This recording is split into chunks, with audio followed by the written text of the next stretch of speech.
Good morning student. NBGI group की SDM शाखा से मैं प्रतिमा द्विवेदी क्लास 7 हिंदी मीडियम के बच्चों के लिए आज कनिका में लेसन 8 लेकर उपस्थित हूँ। तो आज का टॉपिक है हमारा ईदगाह। ईदगाह एक छोटे बच्चे हामिद की कहानी है। तो पाठ की कहानी समझने से पहले हम इस पाठ के पहले शब्दार्थ देखते हैं, फिर कहानी।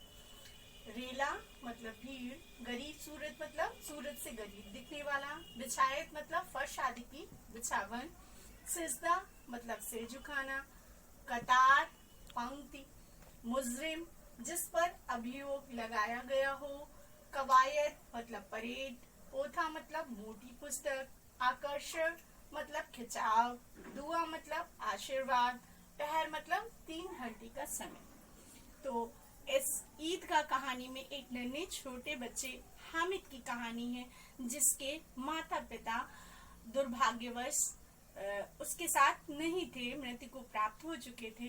वो नन्हा बच्चा अपनी बूढ़ी दादी अमीना के साथ रहता था। अमीना लोगों के कपड़े सिलकर उसका पालन पोषण करती थी और वो बहुत आर्थिक स्थितियों से परेशान थे, किसी तरह गुजर बसर कर रहे थे। धीरे धीरे करते ऐसे ईद का समय आ गया। सभी बच्चे खुशियां मनाने लगे, ईद में कपड़े बनवाने लगे, तरह तरह की तैयारियां करने लगे। पर जो अमीना थी वो परेशान थी, क्योंकि उसके पास अधिक पैसे नहीं थे। वो सोच रही थी कैसे वो हामिद के लिए नए कपड़े लाएगी, कैसे वो सिवैयां बनाएगी, कैसे अन्य चीजों का इंतजाम करेगी। और धीरे धीरे करते ईद का शुभ दिन आ गया। सभी बच्चे ईदगाह जाने की तैयारी में लग गए और उसे बुलाने भी आए कि आमिर चलो हमारे साथ ईदगाह देखने चलते हैं। लेकिन अमीना परेशान थी कि वो बच्चा छोटा है, कि मैं इसके साथ भी नहीं जा सकती। अगर मैं जाती हूँ तो घर में सिवैयां आदि की तैयारी कौन करेगा, और यदि नहीं जाती हूँ तो इतना छोटा बच्चा मैं अकेले किसके सहारे भेज दूँ। वो बहुत परेशान थी, लेकिन हामिद जाने के लिए बहुत उत्सुक था। उसके साथियों ने कहा कि हम इसका पूरा ख्याल रखेंगे, आप इसको हमारे साथ भेज दीजिए। बड़ी मुश्किल से अमीना ने उसको बच्चों के साथ भेज दिया।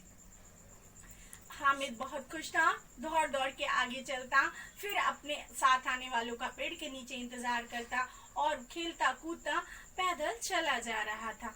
सहसा उसको ईदगाह नजर आया, इमली का बड़ा सा पेड़, और वहाँ एक पंक्ति में खड़े लोग बिछायत बिछ रही थी। फर्श पर बैठने के लिए बिछावन लगी हुई थी।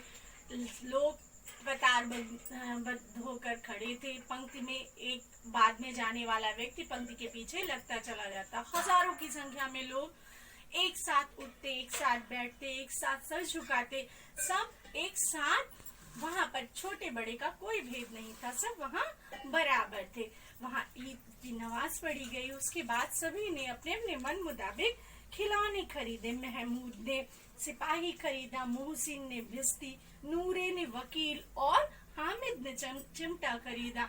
हामिद जब उसकी दादी रोटियां सेकती थी तो उनके घर में चिमटा न होने के कारण उनकी उंगलियां तवे से जल जाती थी। तो हामिद को उसने कहीं कोई खिलौना नहीं लिया, अपनी इच्छाओं को मार के उसने अपनी दादी अमीना के लिए एक चिमटा खरीदा। सभी लोग झूला झूले, मिठाई खाई, अन्य शौक किए मेले में। लेकिन उस नन्हे बच्चे हामिद ने अपनी सभी इच्छाओं पर अंकुश लगाते हुए अपनी बूढ़ी दादी अमीना के लिए चिमटा खरीदा। और जब वापस आया और दादी ने पूछा कि कुछ खाया कि नहीं, तो उसने कहा नहीं। तो बोली पैसे दिए थे वो क्या किए? तो हामिद ने चिमटा दिखा दिया। दादी को बहुत क्रोध आया कि इतना नन्हा, तुमने सुबह से कुछ नहीं खाया। तो हामिद ने कहा दादी आपकी उंगलियां जल जाती थी, इसलिए मैंने आपके लिए चिमटा खरीद दिया। तो पहले अमीना को बहुत क्रोध आया, फिर उसका क्रोध स्नेह में बदल गया और उसने छोटे हामिद को अपनी गोद में उठा लिया और आंचल फैला फैला कर दुआएं देने लगी कि इतना नन्हा बच्चा उसे ऐसे सभी बच्चों के बीच में भी अपनी बूढ़ी दादी का ख्याल बना रहा।